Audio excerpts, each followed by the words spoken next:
Saudações terráqueos, dando continuidade então à dominação da farmacologia. Nesse vídeo nós iremos ter a parte 2 do processo farmacocinético de absorção.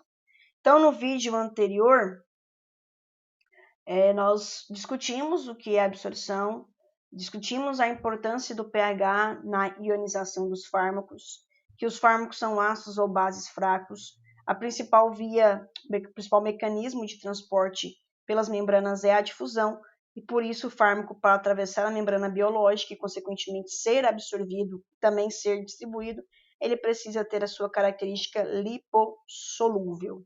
Bom, no episódio de agora, então, nós vamos discutir as vias de administração.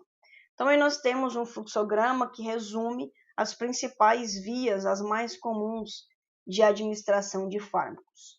A administração de fármacos pode ser dividida em duas grandes vias, a via enteral e a via parenteral.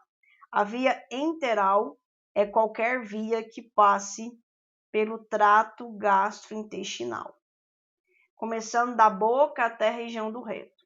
Então, nós temos a principal via utilizada no nosso dia a dia, a ingestão oral. Então, todo mundo já utilizou, vai utilizar algum fármaco por ingestão oral. Quando você pega, então, o comprimido, a cápsula e ingere através da boca, esse comprimido, cápsula, vai chegar no estômago, sofrer os processos químicos lá no estômago e posteriormente chegar ao intestino delgado, aonde ele será absorvido. Outra via, não muito comum, é a sublingual. A sublingual, então, ela possui como grande vantagem a absorção rápida, consequentemente, o efeito esperado rápido. Via retal era mais comum antigamente, hoje poucos medicamentos são usados por via retal, e a menos comum dessas é a via enteral. A via enteral é quando o medicamento é administrado diretamente no estômago, no caso de pacientes acamados que colocam uma válvula no estômago para a administração da nutrição enteral. Nós temos também a via parenteral, de paralelo, tudo aquilo que não passa pelo trato gastrointestinal. Aí nós temos a via intravenosa e a intraarterial, a mais comum é a intravenosa, a intraarterial é somente de uso hospitalar, em poucas exceções. Via intramuscular, subcutânea, pulmonar, tópica. Tópica pode ser pelas membranas, pela pele e pelos olhos. E existem outras vias menos comuns, que são a via intratecal e a via peridural. Bom, as vias de administração de fármacos, então elas são diversas, de acordo com a finalidade do objetivo terapêutico, né? Bom, aqui tem os detalhes, né? Então, a via intravenosa, ela possui um padrão, não seria nem de absorção, porque não tem absorção, né? Então, a absorção contornada, efeitos imediatos. Então, aqui nessa tabelinha, tem alguns detalhes, eu não vou ficar lendo, né? É desgastante ficar lendo, mas tem as vantagens, as desvantagens e a indicação principal de cada uma. Começando a detalhar a via parenteral. Então, a via parenteral, ela, grande parte das vezes, será quando a pessoa quer um efeito ou imediato ou um efeito prolongado. Então, a via parenteral, ela vai ter uma disponibilidade rápida ou uma disponibilidade lenta, porém prolongada, de acordo com uma utilização de substâncias de depósito. A via parenteral, a dose utilizada, ela é uma dose mais precisa. Então, a dose que eu estou utilizando pela via parenteral, ela é mais precisa em comparação à via enteral. É muito utilizada em atendimentos de emergência, em pacientes inconscientes, pacientes acamados, pacientes que não cooperam, pacientes que estão vomitando em êmese. Quais são algumas desvantagens das vias parenterais como um todo? É necessário um protocolo de antisepsia, de asepsia, vai garantir, então, que não vai haver um processo de infecção por conta da administração do fármaco. Pode ser uma via dolorosa. A administração de fármacos por via parenteral, por meio da automedicação, é muito mais perigosa. Quando a pessoa se automedica pela via parenteral, o risco de morte é maior. O custo do medicamento por via parenteral costuma ser maior e a administração inadvertida pode gerar efeitos tóxicos. Quais são as vias parenterais? Intravenosa, que é a mesma que endovenosa, subcutânea, intramuscular, intraarterial, intratecal, pulmonar e tópica.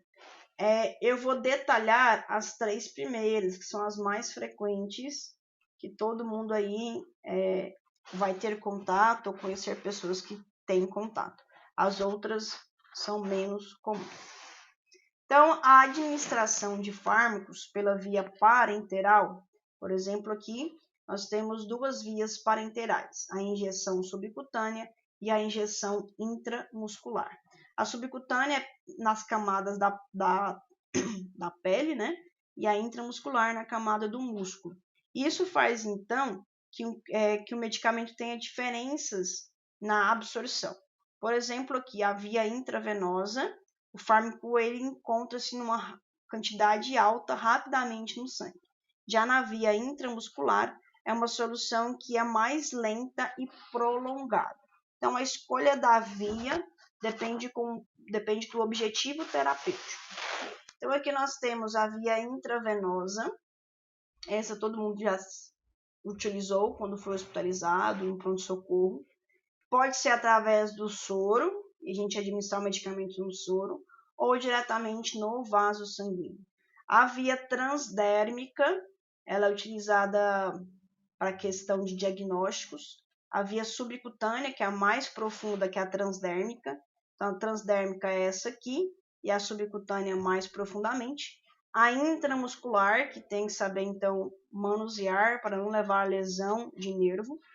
A via retal, que é uma via de imprecisão, a gente não tem certeza do quanto é absorvido, da mesma forma que a administração oral. A via sublingual, ela seria vantajosa se existissem mais formulações farmacêuticas. Então, como o fármaco tem que ser lipossolúvel no pH salivar, poucos fármacos conseguem ter essa característica química. A via intravenosa, então ela possui a biodisponibilidade completa. Repara que não usei a palavra absorção, o termo correto é biodisponível. Porém, soluções irritantes podem acabar gerando coagulação sanguínea. Então, essas soluções irritantes têm que ser injetadas lentamente para não irritar o vaso sanguíneo. Desvantagens, ocorrência de reações desfavoráveis. E essas reações não têm como ser revertidas. Porque a recuperação do fármaco depois da administração é difícil, para não dizer impossível. E os fármacos que são administrados em veículos oleosos, ou os fármacos que levam formação de precipitados, eles não podem ser administrados por essa via. Por exemplo, o bezetacil, né? O bezetacil é um fármaco que forma precipitados. Ele não pode ser usado por via intravenosa, porque pode gerar um processo de coagulação prolongado. Então, para um fármaco ser usado por via intravenosa, ele tem que ser hidrossolúvel e tem que causar pouca irritação nos vasos sanguíneos. Aqui nós temos as principais veias utilizadas para a administração de fármacos na região dos membros superiores. Então, a veia média, a via cefálica, tanto no antebraço quanto na região da mão. Tem também as veias na região do pé, porém, em geral, é utilizado as veias dos membros inferiores apenas quando os membros superiores estão com pouca visualização ou com as veias todas danificadas. Aí recorre-se às veias do membro inferior, porque elas causam mais dor. E aqui nós temos os diferentes ângulos que a agulha tem que ter na administração parenteral. Então, nós temos um ângulo da injeção intramuscular, subcutâneo e aqui da administração endovenosa ou intravenosa, né? É a mesma coisa. Bom, outra via que nós temos parenteral são as vias subcutâneas e intramuscular. Os fármacos serão absorvidos por difusão simples. Há uma taxa limitada de absorção de acordo com a área de absorção utilizado. Por exemplo, a subcutânea possui uma área menor que a intramuscular e é necessário também uma característica lipossolúvel para conseguir atravessar as membranas. A via subcutânea, ela tem que ser utilizada em poucas exceções. Por quê? O fármaco não pode causar irritação ao tecido. Se o fármaco causar irritação ao tecido, isso vai gerar dor intensa, necrose e descamação tecidual. Além disso, a administração subcutânea, ela possui uma taxa de absorção constante, um efeito mantido, e é o que acontece, por exemplo, com a insulina. O efeito dela é um pouco mais prolongado e não só imediato, e tem como nós manipularmos a questão da absorção a partir do uso de suspensões insolúveis e de soluções. Então, de acordo com o efeito desejado, nós podemos usar suspensões ou solução. A suspensão, ela terá um efeito, uma absorção mais lenta. Já a solução terá uma absorção mais rápida.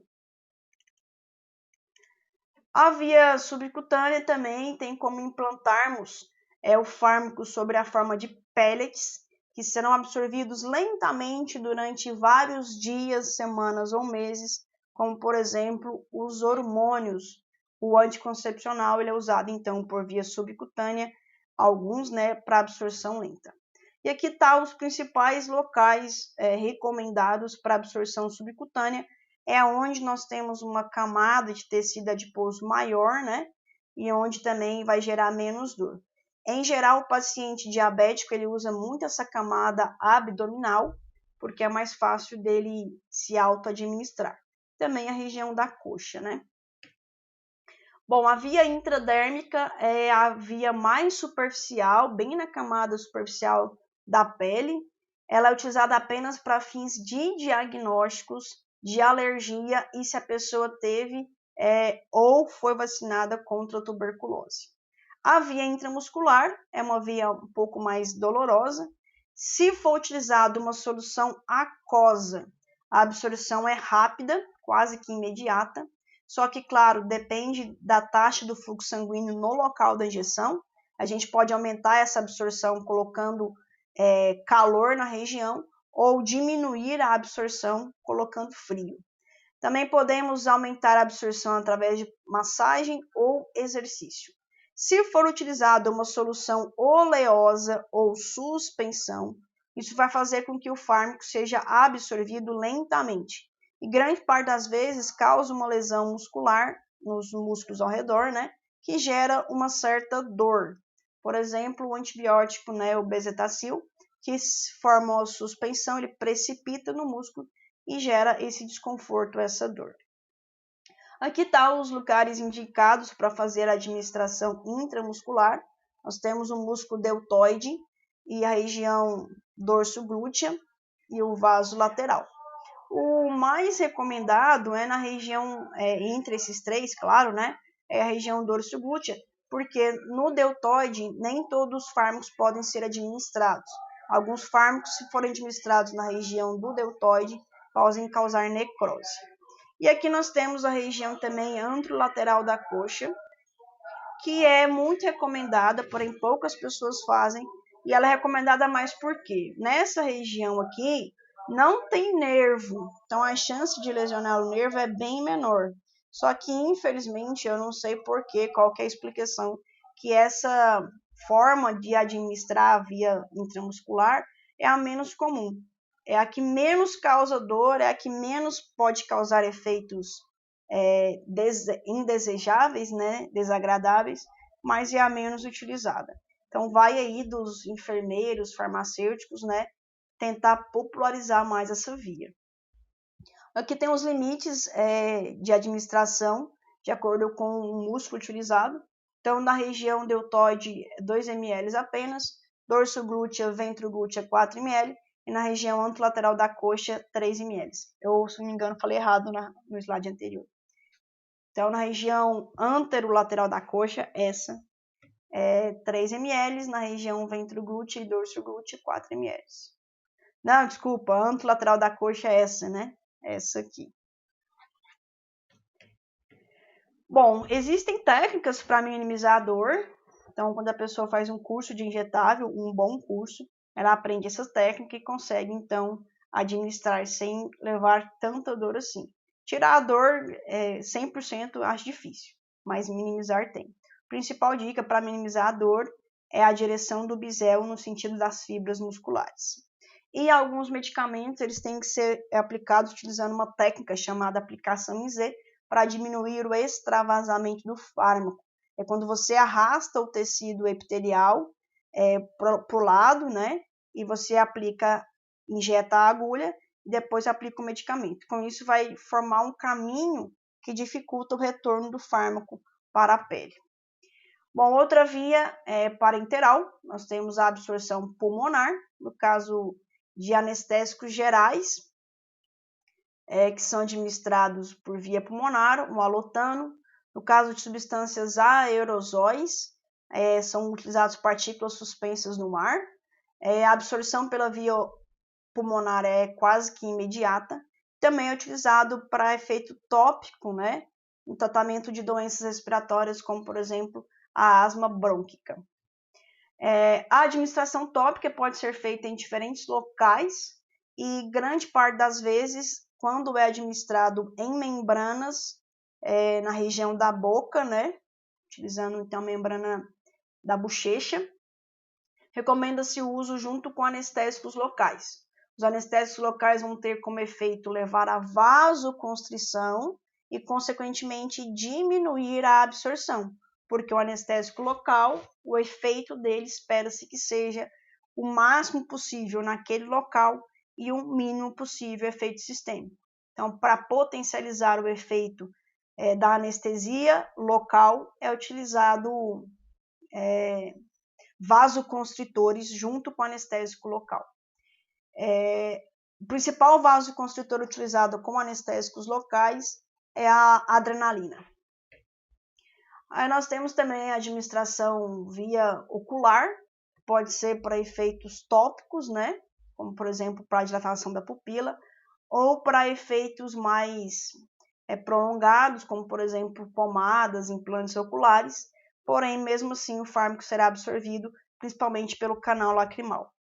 A administração tópica de fármacos utilizados pela forma farmacêutica de adesivo, a gente tem essas formas de adesivas, né, que são utilizadas pela pele, porém a pele tem uma barreira lipídica extensa.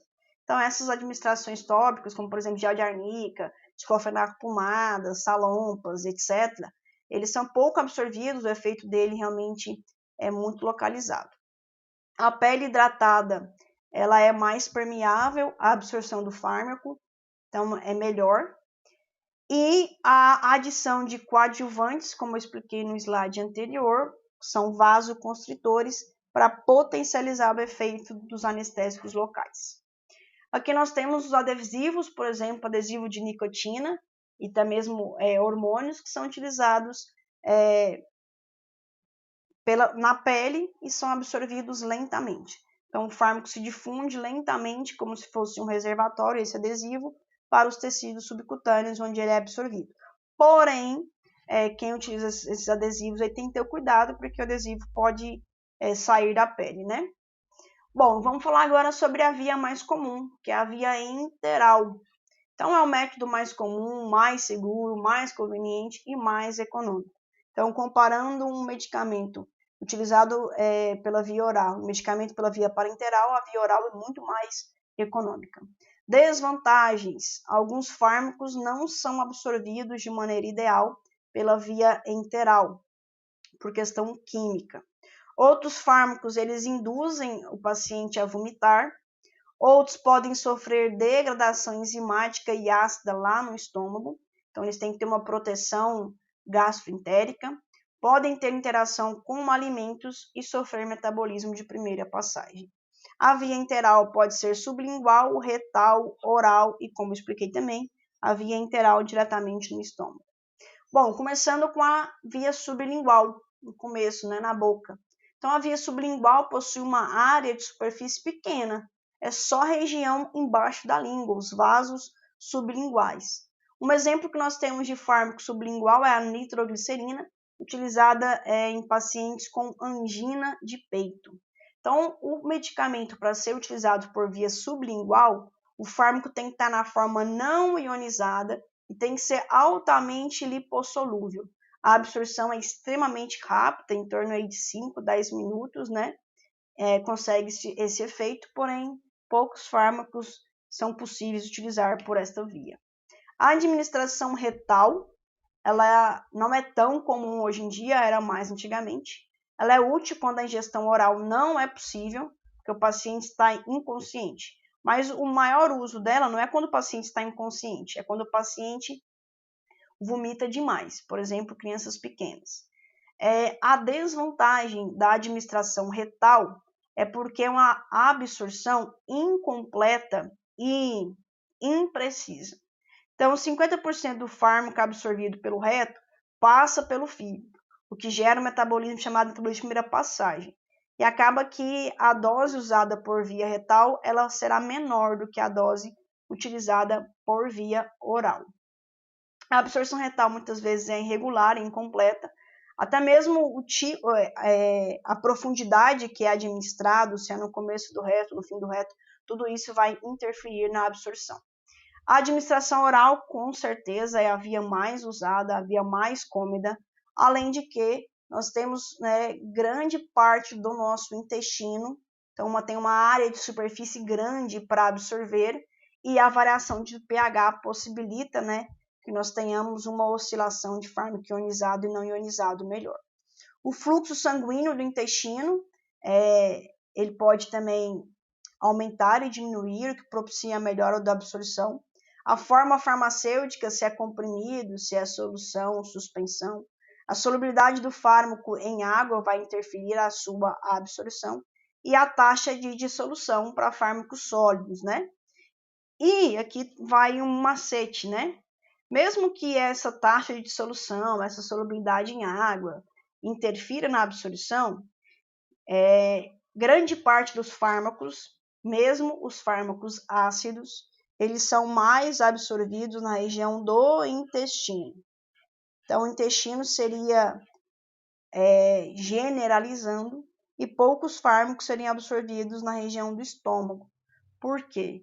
Pela questão que o intestino ele é maior que o estômago e pela variação de pH que ocorre no intestino, possibilita uma absorção melhor. O estômago ele possui uma espessa camada de muco e uma superfície pequena quando comparado ao intestino. E o pH no estômago é extremamente ácido, né? O que dificulta, então, que alguns fármacos fiquem não ionizados e sejam absorvidos. O intestino, um exemplo de fármaco absorvido é o acetaminofeno, que é o paracetamol. O intestino ele possui uma área de superfície gigantesca, aproximadamente 200 metros quadrados, e há então uma variação grande de pH, né? Que no caso do slide de 3 a 6. Então, a taxa de absorção no intestino ela é maior que no estômago, mesmo se o fármaco for predominantemente ionizado no intestino. Existem formas de liberação controlada, como lipossomas, nanocápsulas, PERTs, dragas, e alguns fatores que vão interferir na absorção por ingestão oral, como o log de P. O log de P a gente pode resumir como lipossolubilidade. Como eu falei, um fármaco não pode ser completamente lipossolúvel, ele também tem que ser parcialmente hidrossolúvel.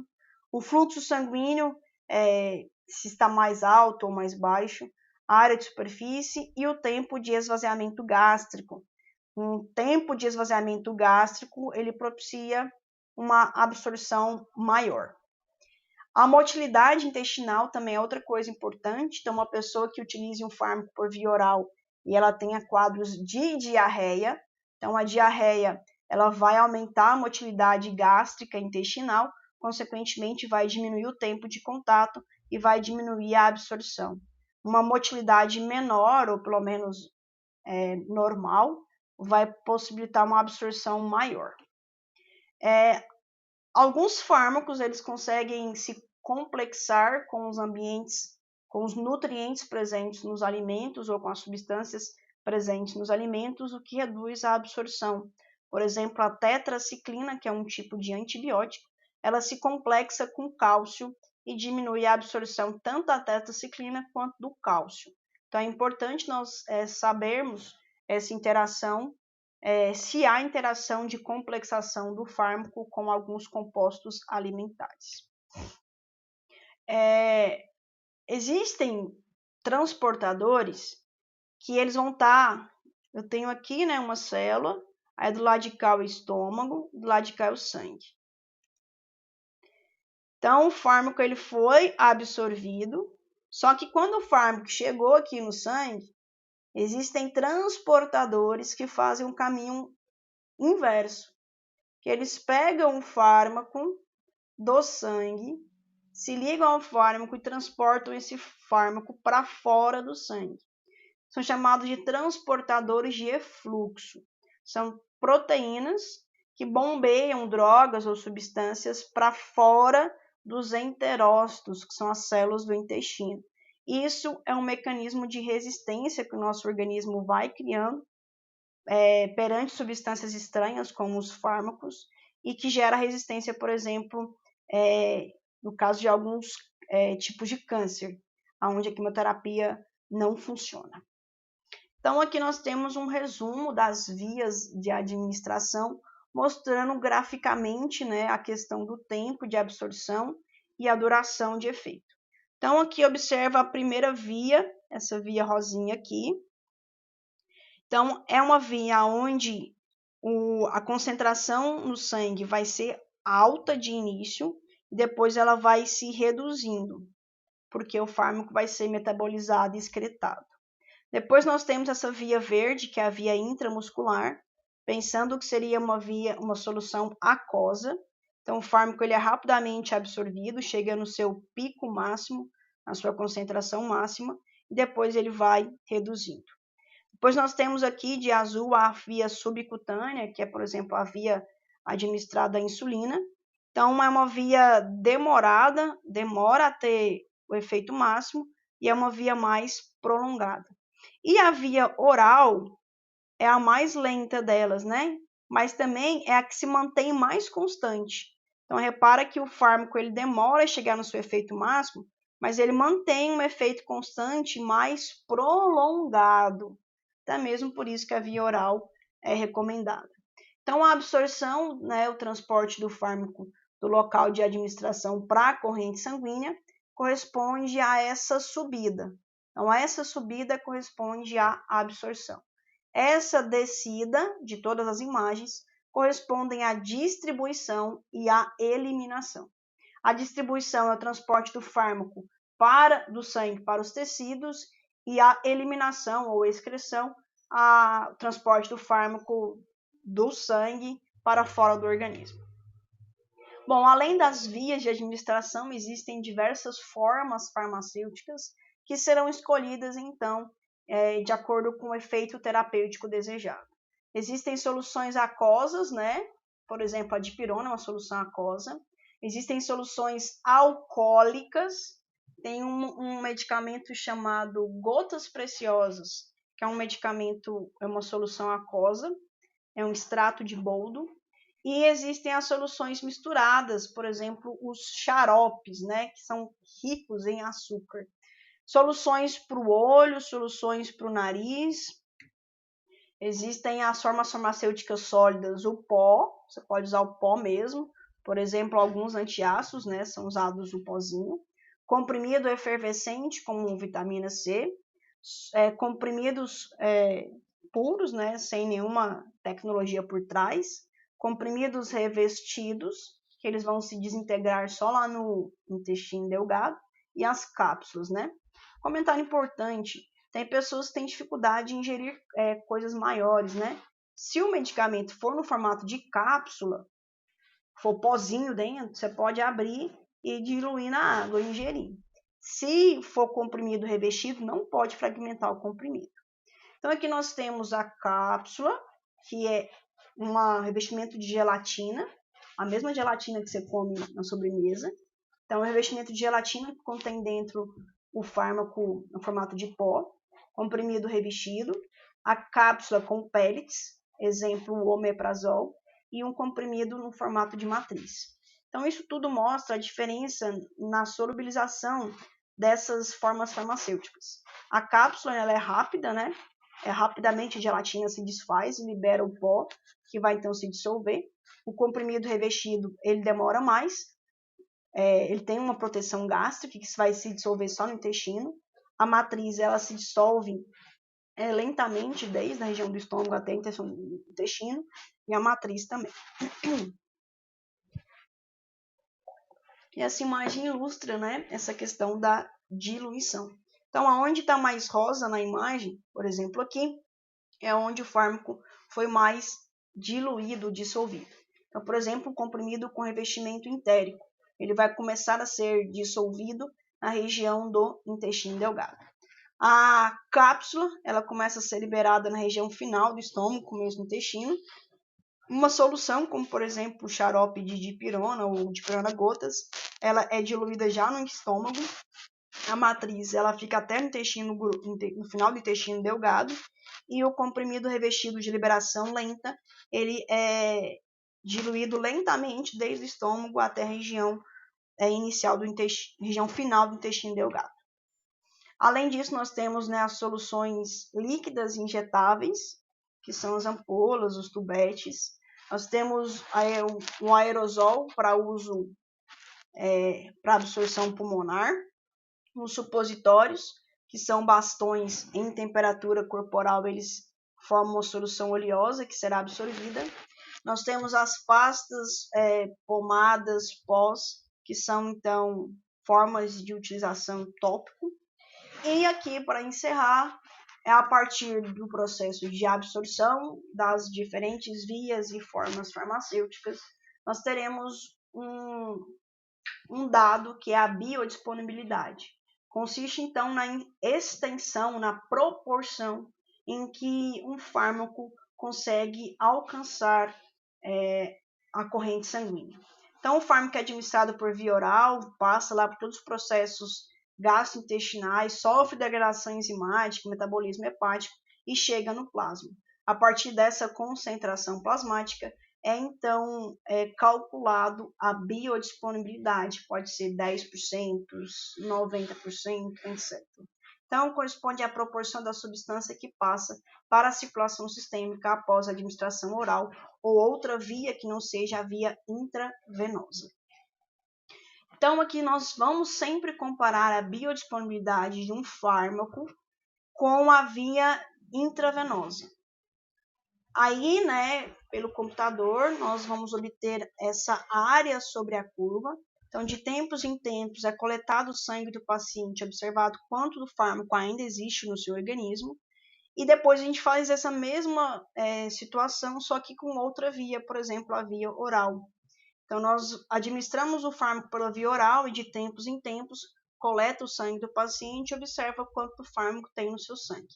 E a partir, então, dessas áreas sobre as curvas, que é calculado automaticamente pelo computador, hoje em dia, graças a Deus, ninguém precisa calcular à mão, né?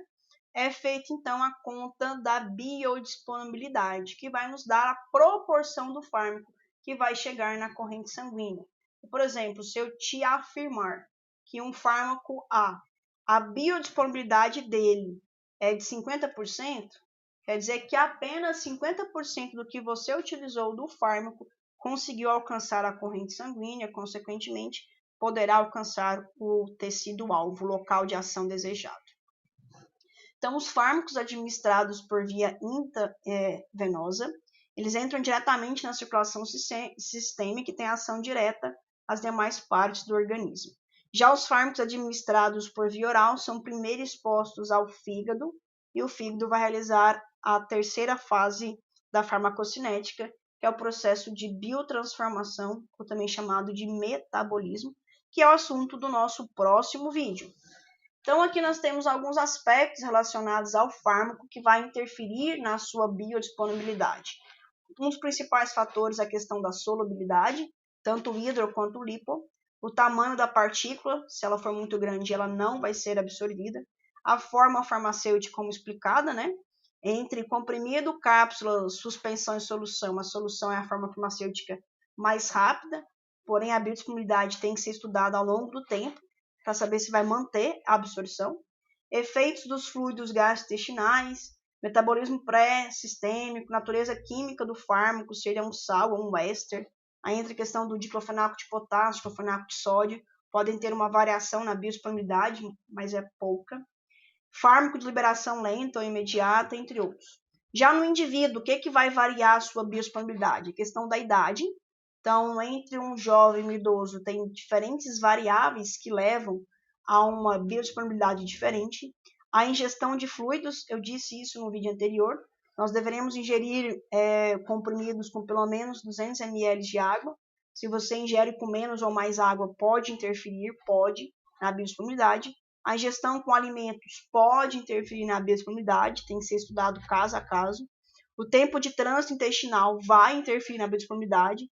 Então, se a pessoa ingeriu um comprimido e ela vomitou logo em seguida, quer dizer que ela absorveu pouquíssimo desse fármaco. Além disso, para os nutricionistas aí, né, a microflora intestinal é importantíssima na questão da biodisponibilidade, o metabolismo intestinal e hepático, patologias gástricas e o pH gastrointestinal. Esse pH gastrointestinal, muitas pessoas usam antiácidos ou protetores gástricos, como por exemplo o omeprazol. E isso pode interferir no pH do estômago, que vai interferir na biodisponibilidade dos medicamentos. Então, o medicamento ele vai ser ingerido, posteriormente desintegrado no estômago, intestino, dissolvido, posteriormente à sua dissolução é que ele será absorvido. Após a absorção, o fármaco já será distribuído para todo o organismo, aonde ele vai então chegar no tecido-alvo, gerando o efeito desejado. Porém, esse fármaco não fica para sempre no organismo, então em algum momento ele será excretado, né? Será transportado para fora do nosso organismo. Quando o fármaco é distribuído, ele pode alcançar tecidos que metabolizam o fármaco, que mudam quimicamente esse fármaco, e também podem ser distribuídos para tecidos que têm um potencial de armazenar o fármaco, como por exemplo o chumbo, ele é armazenado no tecido ósseo. E o fármaco que é distribuído, ele vai interagir com as proteínas plasmáticas. E isso será muito importante quando discutimos o processo farmacocinético de distribuição. Era isso que eu queria explicar nesses dois vídeos de absorção. Então, posteriormente teremos o vídeo de distribuição e eliminação, onde nós iremos explicar como que é feita essa metabolização ou biotransformação e como que é feita essa excreção do fármaco.